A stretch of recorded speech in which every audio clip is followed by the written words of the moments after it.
Ang good afternoon po sa inyo, Ma'am Mona Lisa. Ang ano po ba yung trabaho niyo dyan sa Malaysia, Ma'am? Nagtatay po ako. Ito yung sabi niyo, ano po ba pangalan ng boyfriend niyo, Ma'am? Nga nang scam sa inyo? Si Nexton Caro Loder po. Ano po ba yung trabaho niya, Ma'am? Pakilala po niya sa akin, attorney, isa po siyang sundalo. Nung nag-post po ako, doon ko po nalaman na hindi po siya sundalo. Ano po ba siya, Ma'am? Wala po daw siyang trabaho. Mayroon pong nag-chat sa akin, attorney, na nagano lang po siya yung mga construction. So, ito, Ma'am, si Sir Nixon Loder, taga saan po ba ito, Ma'am? Sa taga-Purok for Lambunoy, Iloilo po.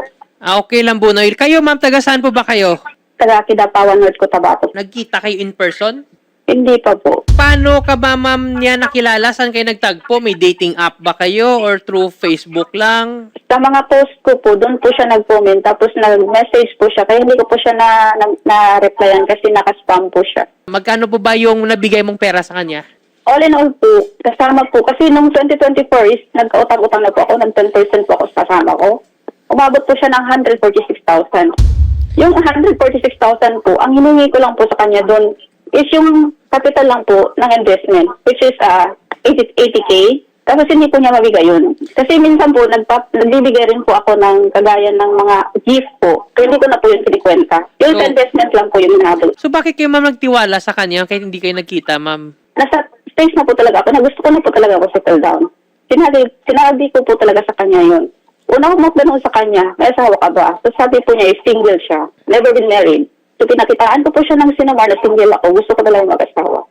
So yun po, sabi po din po niya, gusto niya mag-asawa. Hanggang nagkagustuhan kami ng loob. Madalas po kami nag-video call.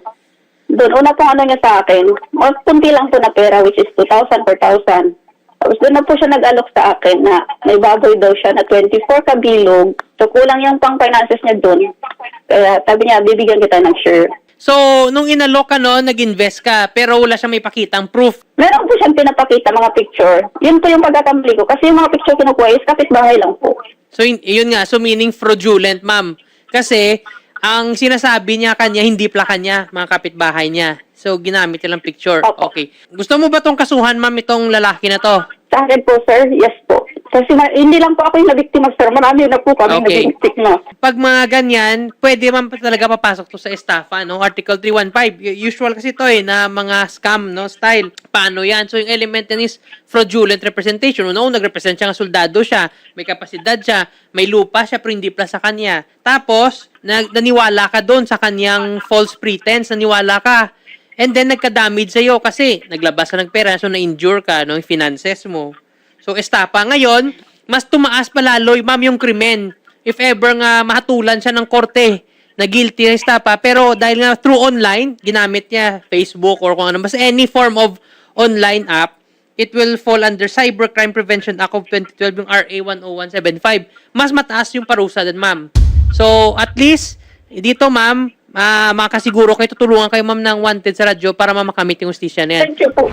Good afternoon po sa inyo, Sir Nixon Loder. Yung sinasabi niya, sir, hindi totoo yan, sir. Ang una-una dyan, sir, nag-away kami yan dahil sa lalaki. Doon kami nag-away, doon kami nagkagulo-gulo, sir. At doon yung pinupost yung lahat ng ano. Sa totoo lang, sir, hindi abot yung 148,000 na yan. Hindi abot yan, sir. Tanungin mo siya, sir, kung may mga resibo siya na i-proof sa akin na ganyan kalaki yung pinalaran sa akin na tira. Sir Nixon, hindi ka soldier. Kung baga sa Intel ako, sir, sa Intel ako. Kasi sir, na-check namin kay Kapitan na hindi ka nga soldado. Oo. Okay. Naging pasa ako sa kanya na picture ng mga soldado na ka-uniform ako kasi sumasama ako, sir, sa mga operate pag ano, kasi ako ang ano, sir, ba, ako ang kanyang guide. Posible kasi sir na maharap mo na kaso dito. Sir, kung ituloy ito ni Ma'am Mona Lisa ang kaso is estafa. Tapos, mas lalo mataas ang penalty, meaning mahaba-haba ang prison time, ang nga ipreso ka sa rehas, tungod sa Cybercrime Prevention Act of 2012 kasi ginamit mo social media. Never kayo sir nag-meet ni Ma'am Mona Lisa, di ba? Never kayo nag-meet face-to-face. Never. Ang ano ko lang sa kanya, sir, i-proof na, sir, kung ano, 146K ang binigay ng pera sa akin, sir. Sa elemento ng estafa, ang value hindi siya importante. Ang importante lang is may false pretense ka, meaning nagpanggap ka. Tapos, ito si Ma'am Mona Lisa naniwala sa pagpanggap mo. Pinapaniwala mo siya. Tapos, nagka-damage sa kanya. So, dahil sa paniwala niya, may binigay siya sa'yo to her prejudice. So, estafa na yan. Wala yun sa value. Yung value later on yung ma-determine sa court proceeding na kung magkano talaga through mga resibo and everything. Pero, ang kaso is, estafa pa rin kasi nag-swindle ka eh. Estapador ba? So, ngayon, sir, ganito. May pwede ka din, sir, maparusahan din na nagpanggap ka, no? Nga uniform personnel ka. Under din yan sa revised penal code. Nga nagpanggap ka nga soldado. O, may mabigat din kaso yan, no? Ang sa totoo lang, sir, nag-away kami niyan, sir, dahil nahuli ko siya na may lalaki. Doon na kami nagkaaway-away, nagkagulo-gulo, ganun-ganun. Sir, wala Kaya yan sa mga kung mag-away kayo. Hindi yan siya, like hindi natin siya ngayon subject matter kung nag-away kayo. Kaya kasi ganito, hindi naman kayo kasal, di ba? So, basically, balo mo pa, girlfriend mo siya, boyfriend, hindi man kayo nagkitang in person eh. Ang ano ko lang yan, sir, sa post na kasi, sir, may pinpost na yung mukha ko, sir, tapos buong detalye ko. Pati mga anak ko, sir, sir ba, nadamay. Pati mga anak ko, sir, ginpost na nas camera ko, ganun-ganun. Pero hindi, ang ano ko lang yan, sir, na hindi yung camera ang ano. Ang ano naman yan, sir, nag-invest kami. Sa totoo lang, sir, nag-invest kami kahit anong yan, sir. Pero ang pinakita mo daw ng mga picture ng mga lupa, no? And hindi pala sa'yo, Sir, sa neighbor mo. Ang lupa na yan, sir, kahit itanong mo yan sa kanya, sir, hindi namin yan binili. Ang sabi ko lang, may lupa doon sa bundok na ganito. Pero hindi siya nagpadala sa akin, sir, ng pera para bilhin yan. Ang pinadala niya sa akin na pera, sir, binili ng niyog. Ang niyog nandyan. Anyway, sir, kasi kahit gaano mo pa, sir, ka justify dyan, mali pa rin ginawa mo eh, kasi parang it's a way of scamming, niloko mo si mama. Kinuha mo loob niya, no? Pinagsamantalan mo ang mabuting kalooban niya para pirahan mo. Una pong tanong ko sa kanya, Nixon, kasal ka ba o hindi? Hindi. Kasi dyan po ako nagtiwala sa iyo na hindi ka kasal. Kasi Makinig ka sa akin, ma'am, ha? Ang kwento lang yan, ma'am. Siyempre naniwala ka sa mga kwento ng tao, pero kaya ko yung patunayan sa iyo. Ang sa akin lang sana, ma'am, binabayaran naman kita, bakit mo ako pinupost ng ganyan? Ano ba kalaki yung kasalanan ko sa iyo, ganun? nung na-aksidente ako, alam mo na, di ba, nasa ospital ako. Bakit mo ginunfriend? Inunfriend mo ako kasi akala mo natuluyan ako, di ba? Nung pagka-aksidente ko, pagkalabas ko sa ospital, ano sinasabi ko sa'yo, nagmamakaawa ako. Kahit ano ako nagmamakaawa sa'yo, nabigyan mo ng pag-allowance, pero ang ginawa mo, pinagbablock mo kami. Gusto mo mapadala sa akin ng 10,000, pero ano sabi mo? Sabi ng attorney mo, normal lang doon na tayo. Chairman, regarding po dito, sir, sa kay Sir Nixon Loder, ano po ba, sir, yung background nito sa inyong barangay, sir?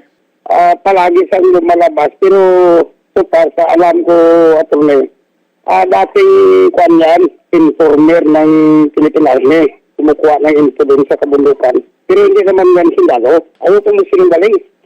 Oh, so hindi siya sundalo, feeling sundalo lang. Yun. Oh. Kasal ba yan siya, si Nixon?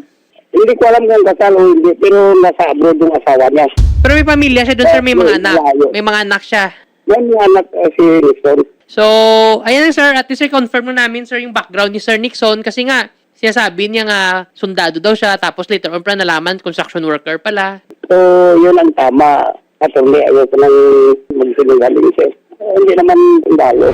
Itong Ma'am Mona Lisa, dalawa yung pwede mong masampang kaso dyan, no? Aside sa estafa, nga ma-aggravating pa yung Cybercrime Prevention Act of 2012, pwede din yung papanggap ka na you're a government employee or an armed personnel na hindi naman pala.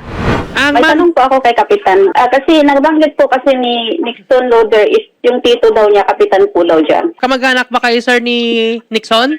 Kamag-anak yan ang asawa ko, attorney. Pero at least mabuti yan, Chairman, na doon tayo sa tama. So, hindi mo talaga tinututulan na maggawa siya ng mali. So, ayan, at least thank you, Kapitan, sa pagsabi na hindi nga siya talaga sundalo. Ang Ma'am Mona Lisa, pwede po kayo mag-coordinate po sa inyo yung team ng Wanted sa radyo para mag-guide kayo sa process, ma'am, since alam namin nandiyan kayo sa Malaysia. So, para magsampa kasi ng kaso, siyempre mag-involve pa to ng mga other government agencies like yung DFA para mag-coordinate naman dito sa mga local courts. So, sige ma'am, sama po kayo ng Wanted sa radyo. Tulungan po kayo, ma'am, para ma-process, ma'am, yung case laban kay Sir Nixon. Ito po yung sasabihin ko sa kanya. Alam po niya, sir, kung ano pong pinagdadaanan ko dito. 2024 po, nagkautang-utang po ako. Kahit ating gabi po, ginagawa ko na po yung araw. Nagpa-part-time po ako para kinabukasan may padala ko sa kanya. Ganun po. Sa yung struggle na pinagdadaanan ko sa kanya. Nixon, Sana naman, lumaban ka ng batas. Ako single mother ako, 2 anak din ako. Pero pinalaki ko yung mga anak ko sa mabuting, sa maayos na paraan. Sana ikaw din po.